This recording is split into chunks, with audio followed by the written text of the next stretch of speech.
তুমি যত বড় হবা তোমার ব্রেইনের ধারণ ক্ষমতা যত বাড়বে, তোমার পড়াশোনার স্কোপ যত বাড়বে, তোমার পড়াশোনার পরিধিও তত বাড়াইতে হবে। তুমি যদি এখন যতক্ষণ পড়তেছো মানে এই এসএসসির আগে একই রকম পড়ো বা এইচএসসি তে উঠে একই রকম পড়ো, তাহলে কি হবে?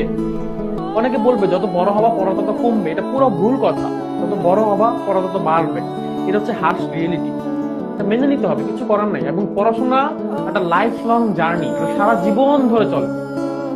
তুমি স্কুলে পড়ছো, কলেজে পড়বা, ইউনিভার্সিটিতে পড়বা, হায়ার স্টাডিজ করবা, পড়াশোনার কোনো শেষ নাই ভাইয়া।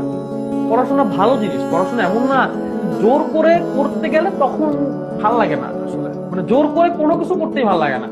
তোমার রিলস দেখতে ভাল লাগে কারণ তোমার নিজের ইচ্ছায় দেখো, তোমার ইউটিউবে শর্টস দেখতে ভাল লাগে কারণ তোমার নিজের ইচ্ছায় দেখো।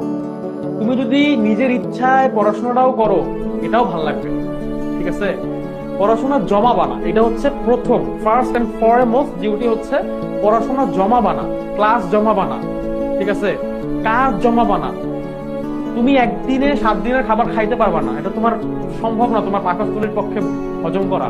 ঠিক একইভাবে ব্রেনের পক্ষেও সম্ভব না 7 দিনের পড়াশোনা একদিনে করে দেওয়া। তুমি প্রতিদিন পড়ো, অল্প করে পড়ো, প্রতিদিন পড়ো, চেষ্টা করো প্রতিদিনের পড়াটা প্রতিদিন শেষ করতে। পড়াশোনা জমাইলে পরে যে হচ্ছে এত বেশি প্রেসার ফিল হবে, তখন আর পড়তে ইচ্ছা করবে না। তো তুমি যদি এর চেয়ে ভালো প্রতিদিন একটু একটু একটু করে পড়ে রাখো, পড়া আগায় রাখো, তাহলে পরে যে তোমার কাছে প্রেসারটা অনেক কম মনে হবে।